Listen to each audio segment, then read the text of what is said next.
We've been here 30 years. Yes, challenges. Dieback we've had for probably 6 years.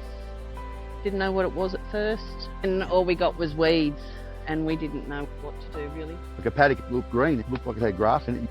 You walk in it, it was just weeds. A lot of head scratching. We had good support through local land services with Nathan. So it just sort of kept coming in different areas. We always just tried to beat the dieback and fight the dieback. Now our way is to compete it out. Spend your money on seed, not spray. In regards to the drone seeding, highly recommend it. It was awesome. It cost us about $1,000.